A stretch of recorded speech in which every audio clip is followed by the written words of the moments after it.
மதுரை அருள் தரும் மத்தியபுரி நாயகி உடனுரை அருள் தரும் இமையிலும் நன்மை தருவார் ஆலயத்திலிருந்து ஸ்தல அர்ச்சகர் தர்மராஜ சிவம் பேசுகிறேன். பொதுவாக கலி வரத மூர்த்தங்கள், கலியுகத்துக்கு ஏற்றவாறு வரங்களை தரக்கூடிய மூர்த்தங்கள் 3.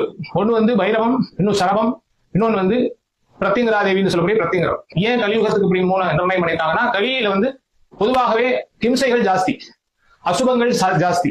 அதாவது எது அக்கிரமமோ அதை கிரமமா பண்ணுவாங்க கலியுகத்துல. இதுதான் எளிதாக புரிந்து கொள்ளக்கூடிய வார்த்தையில் சொல்வதானால் கலியுகத்துக்கு ஏற்ற மாதிரி வரம் தரக்கூடிய சுவாமிகள்.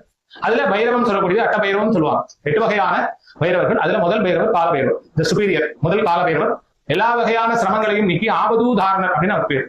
ஆபதூதாரணர் என்ன, ஆபத்தை கொடுப்பவர்களுக்கு ஆபத்தை கொடுப்பார்.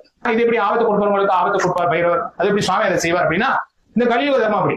நீ சிரமத்திற்கு மனப்பூர்வமாக தெரிந்து செய்வாயே, ஆனால் அதற்குரிய சிரமத்தை நீ அனுபவித்தே ஆக வேண்டும் தான் இந்த தர்ம நீர். சோ அதன் அடிப்படையில பகவான் நீங்க வேண்டினீங்கன்னா, அது இந்த பைரவர் நம்ம கோயில் இமையிலும் நன்மை தருவார் கோயில் மதுரையில் இருக்கக்கூடிய இந்த சுவாமியுடைய சன்னதியானது தனிச்சன்னதி பைரவர்களுக்கு ரொம்ப அரிதாக அங்கெங்க இருக்கிறது. அது நம்ம கோயிலையும் தனியாக பிரகாரப்பட்ட வகையில விமானம், அதுக்குண்டான கற்பகிரகம், அதுக்குண்டான முன்மண்டபம், அதுக்குண்டான வெளியில அதுக்குண்டான பலிபீடம், அதுக்குண்டான வாகனம், அதுக்குண்டான ஆயுதம், அந்த சூலாயுதத்தோட முழுமையான ஒரு ஆகமார்த்த கோயிலாக இந்த பைரவர் பிரதிஷ்டை செய்யப்பட்டிருக்கிறார். அதான் வரம் தரும் பைரவன் மலரடி நம்ம வேண்டினோம்னா எல்லா வகையான துன்பங்களும் நம்மளை விட்டு அகலும் அப்படிங்கிறதா என்னுடைய சாநித்தியம். இந்த தேய்பிரை அஷ்டமி காலம், தேய்பிரை சஷ்டி காலம், தேய்பிரை அஷ்டமி காலத்துல இந்த மாதிரி ஒரு அமைப்பு உண்டு. என்ன அமைப்பு உண்டுன்னா, போர் செய்தல், எதிரிகளை ஜெயிக்கிறது, துஷ்டர்களை வெளியில ஏற்றது, துஷ்டர்களுடைய பீடைகளை நிவர்த்தி செய்யறது, அவர்களை எதிர்க்கிறது. இந்த நெருக்கடிகளை எல்லாம் அவர் பைரவர் நிவர்த்தி செய்து வைப்பார். நம்ம கோயில என்ன செய்யறாங்க, நம்ம கோயில தேய்பிரை அஷ்டமி காலத்துல பைரவருக்கு விசேஷ அபிஷேக ஆராதனைகள் அந்த உச்சிகால நேரத்துல நடக்கும்.